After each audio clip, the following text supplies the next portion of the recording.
just the same, once upon a time. "Good morning, Mr. Rogan. I updated your tablet for the 9 o'clock conference. It's on your desk. If you're ready to go over some of the updates, not necessary. No calls, Rudy." Rudy opened his mouth to speak, but Rogan closed the door to his office.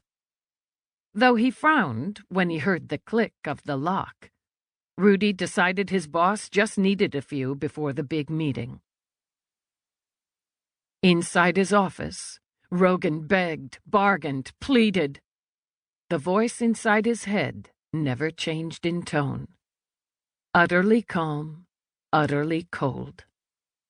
When another voice came through, desperate and terrified, he wept.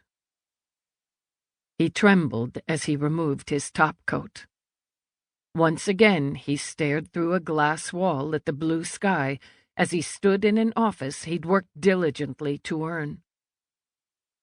It all ended today, as February dribbled into March 2061.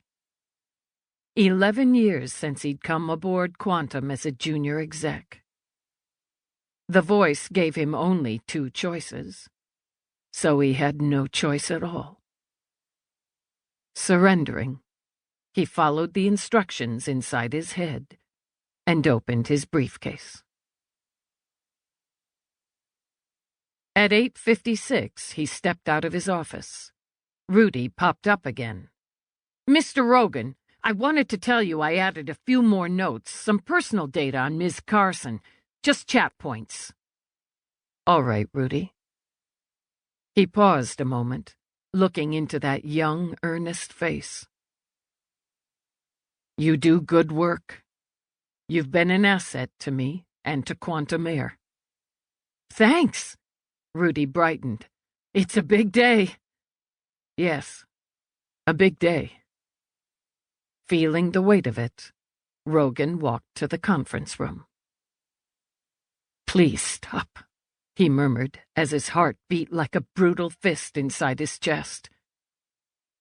Inside the conference room, the blue sky, the sweep of downtown Manhattan, the glint of the river gleamed through the tinted glass.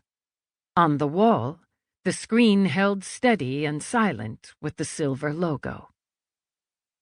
On the long polished table, silver trays held glossy pastries, perfectly ripened fruit, pitchers of water, sparkling or still.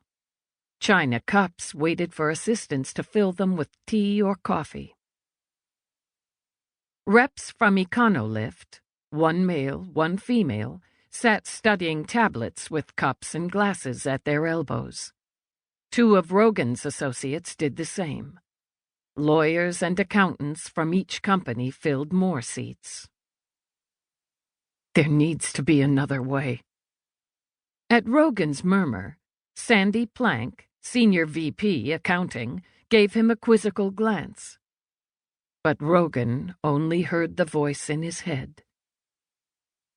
At 9 sharp, the doors opened again. Derek Pearson, Quantum's president and CEO, stood for a moment surveying the room.